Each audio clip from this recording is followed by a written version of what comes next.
सभी स्नेही जनों एवं सुधी साधकों को सादर वंदे। जय श्री कृष्ण। श्रीमद् भगवद गीता अध्याय 11 चैप्टर 11 विश्व रूप दर्शन योग और श्लोक संख्या 19 वर्स 19। आइए इसका पठन वाचन करें और फिर इसके सरल सार और भाव को जानने समझने का प्रयास करते हैं। यह भी एक त्रिष्टुप छंद है जिसकी लय धुन अलग होती है अनुष्टुप छंद से।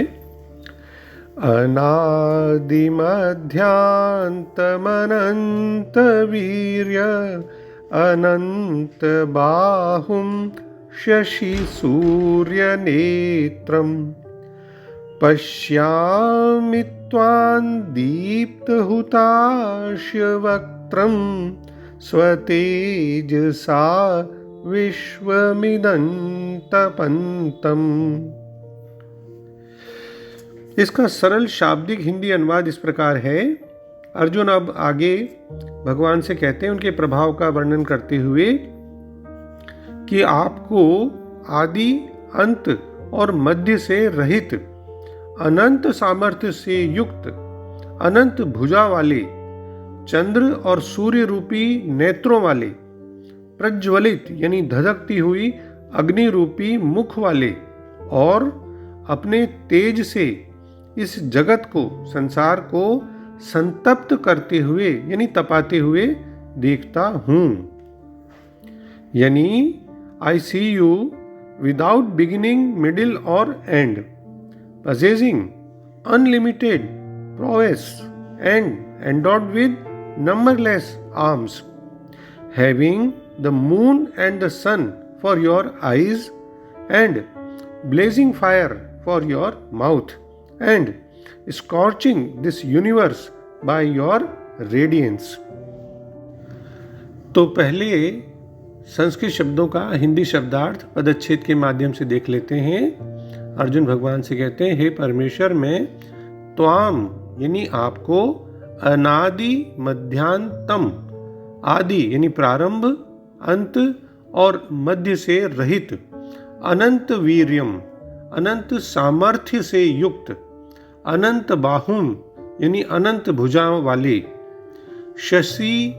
शशि सूर्य नेत्रम यानी चंद्रमा और सूरज के रूप में नेत्रों वाले दीप्त हुताश वक्त्रम यानी धधकती हुई प्रज्वलित अग्नि रूपी मुख वाले और स्वतेज सा अपने ही तेज से इदम यानी इस विश्वम संसार को जगत को तपंतम संतप्त करते हुए यानी तपाते हुए पश्यामि देखता हूं।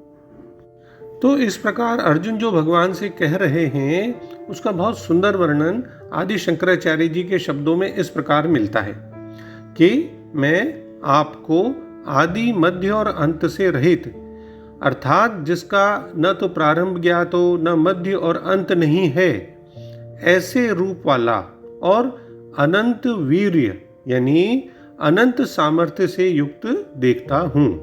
यानी आपकी सामर्थ्य का अंत नहीं है इसलिए आप अनंत वीर्य हैं तथा मैं आपको अनंत भुजाओं से युक्त चंद्रमा और सूरज के रूप में नेत्रों वाले प्रज्वलित अग्नि रूपी मुखों वाला और अपने ही तेज से इस जगत को तपायमान करते हुए तपाते हुए देखता हूं।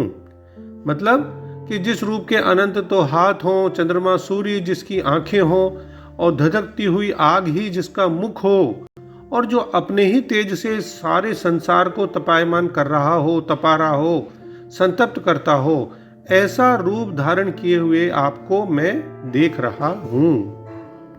अर्जुन ने अपनी दिव्य दृष्टि के माध्यम से और अपनी सूक्ष्म दृष्टि से चकाचौंध होते हुए भी जैसा देखा और उनकी बुद्धि ने जैसा समझा उसे वो इस संसार की वस्तुओं की भाषा में वर्णन करने की कोशिश करते हैं कि मैं आपको आदि अंत मध्य से रहित अनंत सामर्थ्य युक्त अनंत भावों वाला देखता हूं।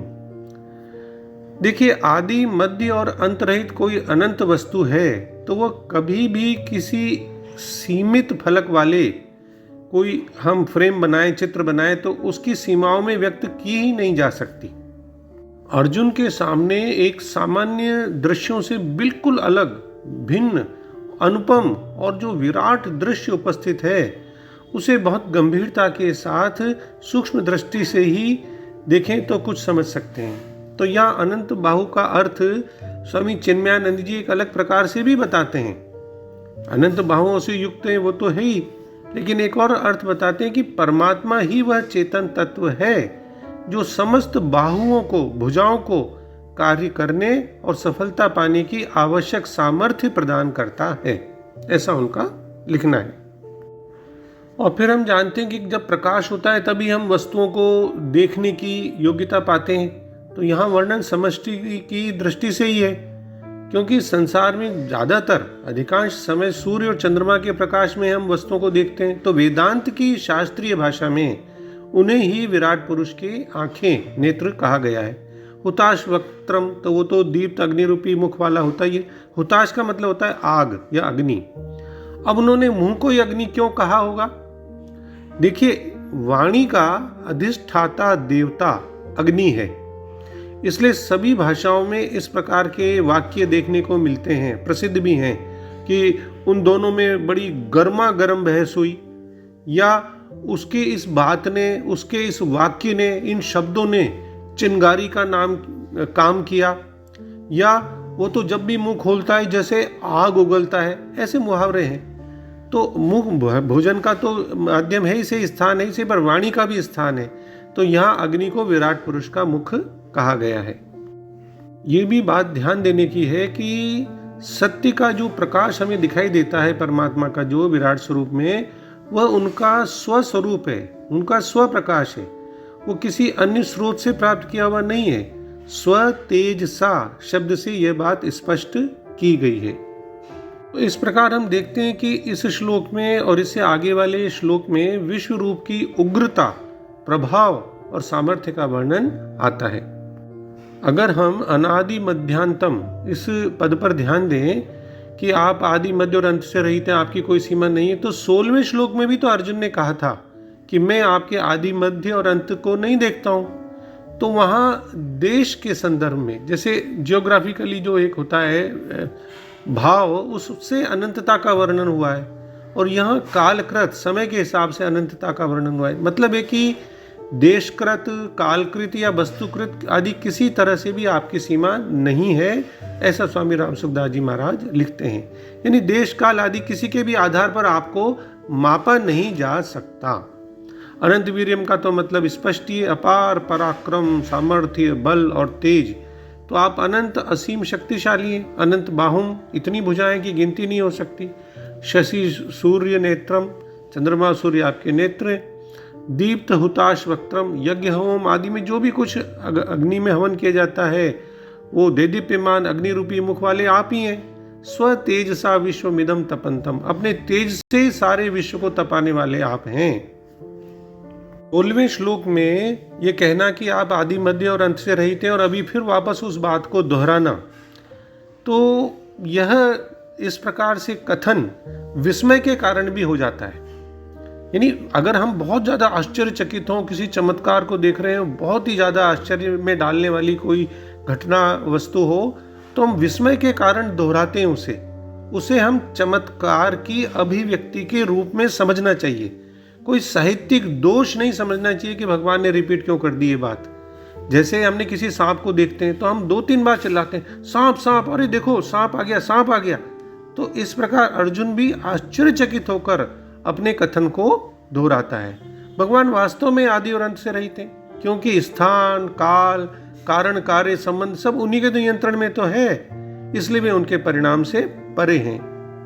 तो अंत में हम डॉक्टर राधा कृष्णन जी के सरल शब्दों में श्लोक का भावार्थ पुनः देख लेते हैं कि मैं आपको देख रहा हूं जिनका न कोई आदि है, न मध्य है और न कोई अंत है, जिनकी शक्ति अनंत है, जिनकी असंख्य भुजाएं हैं, सूर्य और चंद्रमा जिनके नेत्र हैं, जिनका मुख धधकती हुई आग की भांति है, और जो अपने तेज से सारे संसार को तपा रहे हैं।